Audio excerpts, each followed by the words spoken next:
We're back with another video. Once again, this is Larry Poteat Jr., your real estate agent and personal finance consultant. I wanted to focus again on the BSI challenge, which is the budgeting, saving, and investing challenge. Of course, going into this new year, we have 3 days left. I really wanted to focus on budgeting.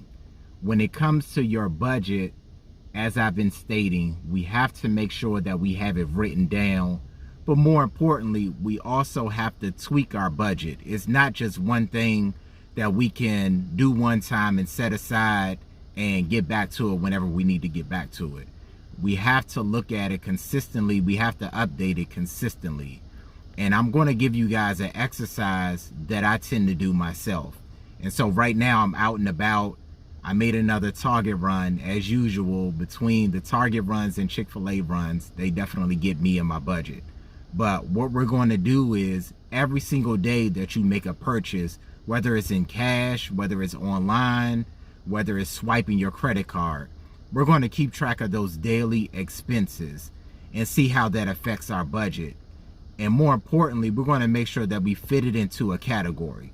And so my Target runs will go under Target runs or miscellaneous. I have a designated category set aside for that. And so if you make Target runs, Chick-fil-A runs, if it's eating out, it's going to go in the eating out category. If it's a Target run, it may go under your household items, miscellaneous, etc.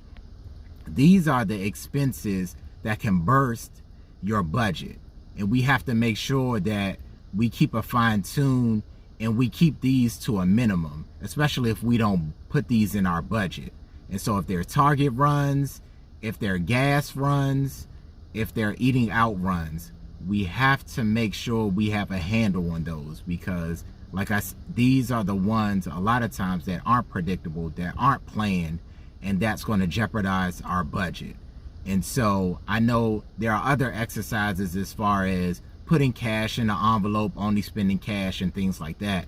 But a lot of times that may not be convenient because every single place does not accept cash. Or sometimes you may have to make a run where you can only have access to your credit card. And so I want to make sure that we're really keeping track of these and that we can practice this going into the new year. And so this weekend, I know that it's a significant weekend as far as it's a holiday weekend. It's New Year's Eve, it's New Year's Day. And so we may be attending parties, we may be doing extra curricular activities, but I want to implement these exercises so we can really see going into the new year how these affect our budgets. And so what we're going to do is today and throughout this weekend, we're going to keep track of our expenses. And then after the new year, we're going to go back and we're going to look at how we did over this particular weekend. We're going to track our anticipated budget or our planned budget, and we're going to look at our bank statements. I hope that makes sense, guys. And so what we're going to do is we're going to take our anticipated or our planned budget, and after the new year, we're going to look at our bank statement to see how it matches up, to see possibly how much damage we did to our budget. And so the good thing is this is a significant weekend, and so a lot of times we may be doing more than we would do in a typical weekend or a typical month.